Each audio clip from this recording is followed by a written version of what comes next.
Bakit? Hindi ko alam yung member ko. Ikaw, hindi ko na member. Hindi na nga. Inalis ni Rowena. Babalik ulit ako. Pero, 1, 2, 3, come on!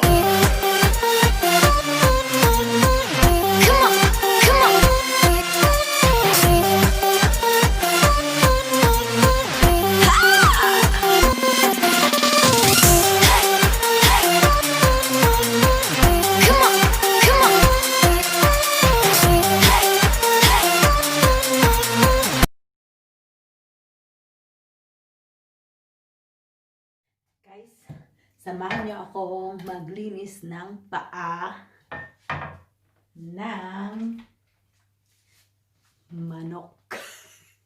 Dadating si Debbie, so ito lang ang ipapakain ko sa kanya. So, pag-aadobo ko siya ng paa ng manok. So, ayan, hayaan siya. Ganyan, malalaki lang. Kuko lang yung aalisin ko. Tapos, i-adobo ko na siya.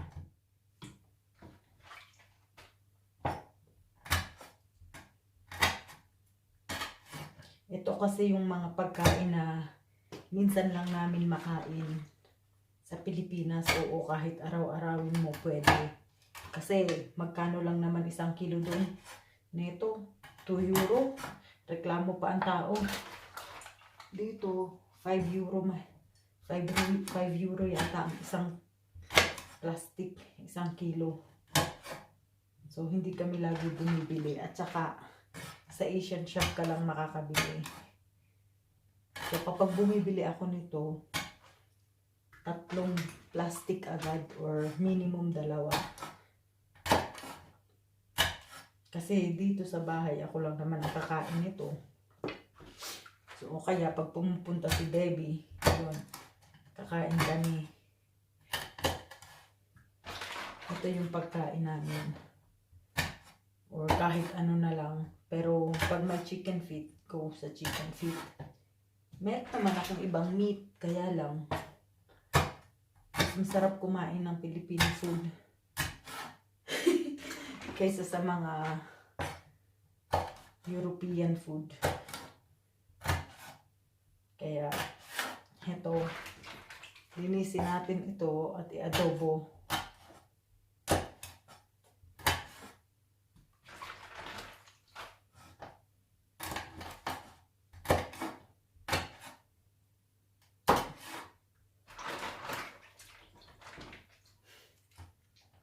So, sino ba sa inyo ang kumakain ng chicken feet dyan?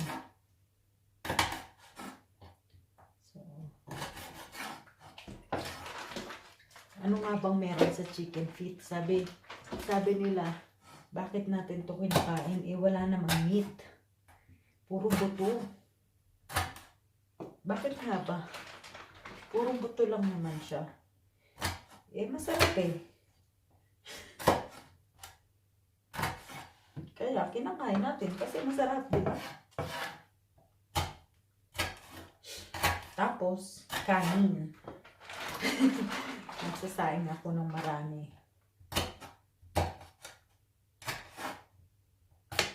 Para kain ng madaming kanin talaga yung aming gagawin. Tsaka chicken feet. Tapos siguro mag-prito ako ng isda. Siguro lang. Bahala na.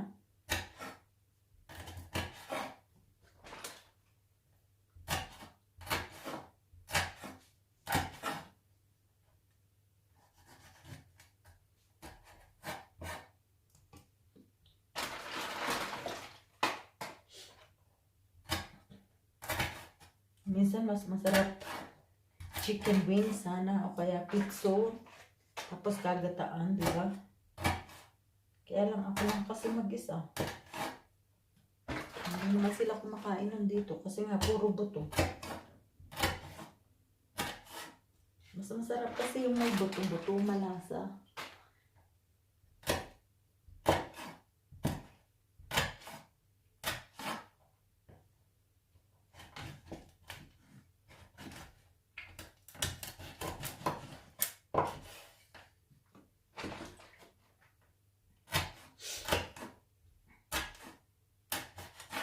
Ayan, malapit na ako matapos. I-adobo ko na siya after.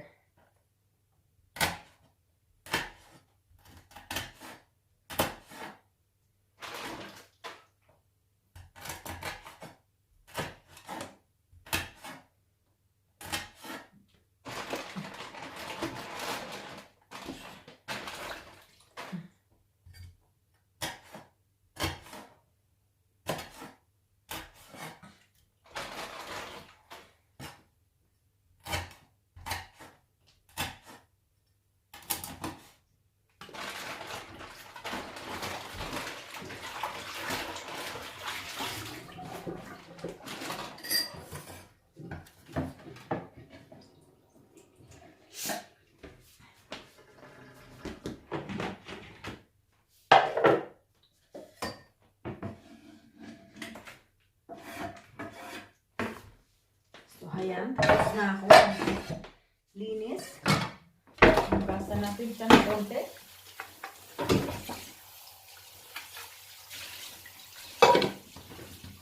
Malinis to. Malinis yung sink. Sinabunan ko muna siya bago ko gamitin.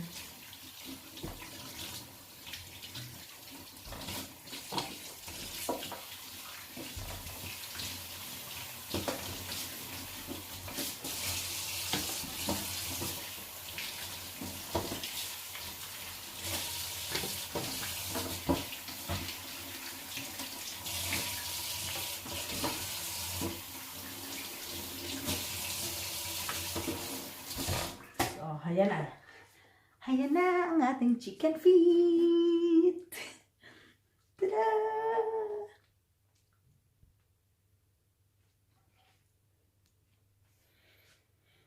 So, papakuluan ko lang muna siya. Papakuluan ko lang siya. Papakuluan ba ang tawag doon? Eh, wala naman tubig.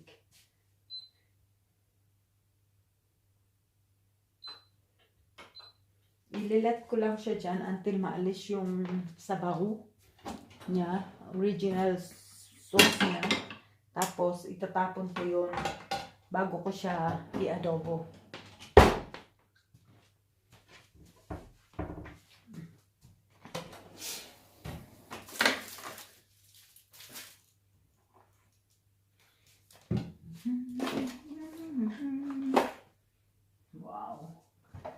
Aking kamote ay nagsipaglago na. Yung kamote ko, ang dami ng sibol. So, may pananim na ulit ako. Next 2 months. Yes. Ayan. So, ilalagay ko siya sa storeroom para mas maganda. Tapos, yung wala pang sibol, iluluto ko. Palagay ko sa minatamis.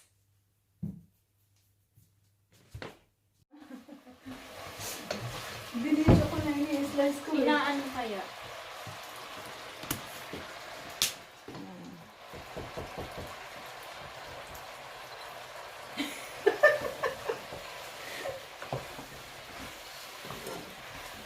So, ayan.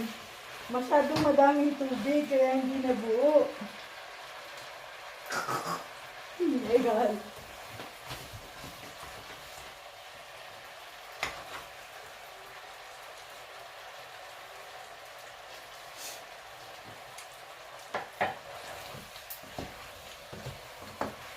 Habot-habot. Tingnan lang muna. Wow, $20 ang palipad. Ikaw na. 20 sino? Kanino? Kain sa kay Boots Karag.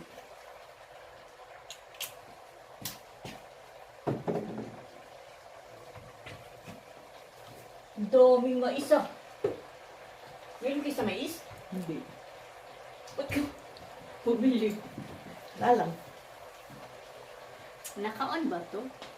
Oo. Parang ano.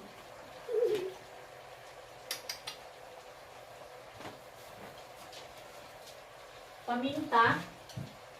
Sa lalim. Nilalim. Taas eh. Nagmukbang siya mag-isa. Huh? I'll get my coffee.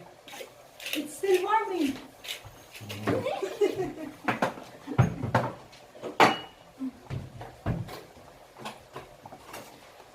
Uy, natutong na to.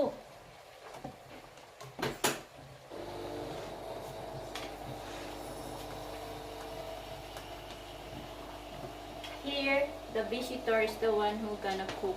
As always.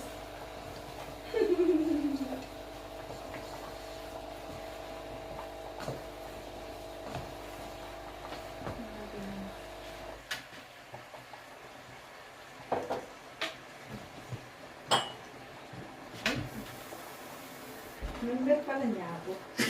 Ha? Bakit? Hindi ko alam, member pala ako. Ikaw, hindi ko na member. Hindi na nga, inalis ni Rowena. Babalik ulit ako. Pero ando pa din yung ano mo. Nakita mo yung video ko? Na? Oo. Hindi pa. Alin doon? Yung bago. Aso, oo. Yung Amazon? Mhm. Ilan na nga nila. Andun nakalagay. Andun nakalagay yung ano. Ilan na nga Yung mga nakalagay. member ko. Ilan na Pito na lang. Lahat yata yung nilay ko na. Wow. Hindi na.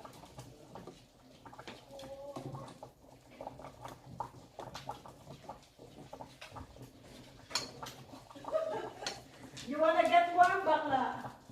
It's like an oven inside the room. Ah, that's fast.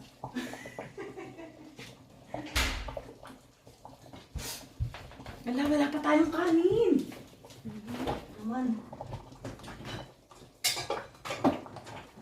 Alam na dadating ako, hindi nag-prepare ng kanin. Diba? Ay, nawala na ako. Hala. Okay lang, nasaan pa ako? Patayin mo na yung ano natin. Baka ma-over ka na sa video. Nay! Hala ka. Mamaya ulit.